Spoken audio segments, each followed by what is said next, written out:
What should be the length of a string bob pendulum such that it has same time period as a disk hinged at distance r by 3 from its center? What should be the distance from the center of disk where the disk should be hinged for minimum time period? What is the minimum time period? देखिए, ये compound pendulum पर सवाल है और उसमें क्या होता है, कंपाउंड पेंडुलम का टाइम होता है 2 पाई रूट एल इफेक्टिव जो भी आता है अपॉन जी, और ये जो निकल के आता है ये आता है D plus K square by D divide by G. और अगर उसको कंपेयर करते हैं with a string bob pendulum तो ऐसा आता है, इसलिए एल इफेक्टिव लिखा था। तो आपका आंसर सीधे इस बात से आ जाएगा कि आपको ये चीज़ याद है कि नहीं, D plus K square by D. तो डी तो हमारा वो दूरी होती है सेंटर से, डी जो होता है वो सेंटर से जहाँ से हिंज किया है वहाँ तक की दूरी होती है, तो वो डी तो दे रखा है। ठीक है, ये डी आर बाई 3 है, तो आर बाई 3 लिख सकते हैं हम। व्हाट इज के स्क्वायर?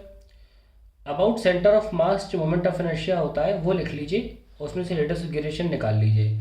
यहाँ पे हमने डिस्क ले रखी है और डिस्क को ऐसे टांगा हुआ है, यहाँ से आर बाई 3 डिस्टेंस पर ऐसे घूम सकती है।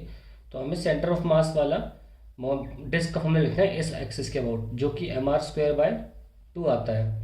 तो ये जो चीज़ है ये के स्क्वायर है, तो यहाँ लिख लो R square by 2 into R by D का वैल्यू कितनी, आर बाय 3। नाउ आर से R cancel and we have R by 3 plus 3r by 2, so we get 11r. That is the answer to the question. So that is the length of, that should be the length of the string. फिर पूछा है what should be the distance from center of disk where the disk should be hinged for minimum time period. ये भी अपने आप में एक single सवाल है।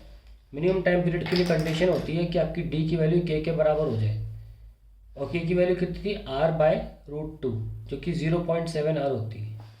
अभी आपने आर बाई 3 पे टांगा है, आर बाई 3 0.33 आर आ रहा है। अगर आप 0.7 आर यानी आर बाई रूट 2 पे टांगते, ये कंडीशन है, ये टांगना कहाँ पर है, डी सेंटर से दूरी उस हिंज पॉइंट की यहाँ से आपने छेद करके टांग दिया है इसको। ये डिस्टेंस अगर आपका आर बाई रूट 2 के बराबर हो जाए तो फिर आपको मिनिमम टाइम पीरियड मिलेगा। फिर ऐसे में आपका टाइम पीरियड मिनिमम हो कितना जाएगा, पूछ ले कितना हो जाएगा, तो उसका फॉर्मूला होता है 2 बाई जी। ये के भी रेडियस ऑफ जायरेशन ही है, तो इसको सॉल्व कर लेंगे तो आंसर आ जाएगा। कितना आ रहा है 2k by G, this is 6.28 root 2k, K is 0.7 R divide by G. अब देख लीजिए सॉल्व कैसे करना है इसको। ये it becomes 0.07 R and then 0.07 का आप निकाल सकते हैं 2.6 कर देता हूँ मैं, 6.28 इंटू 0.26 का स्क्वायर। ठीक है, तो कितना जाएगा 70 10 के पावर, दैट इज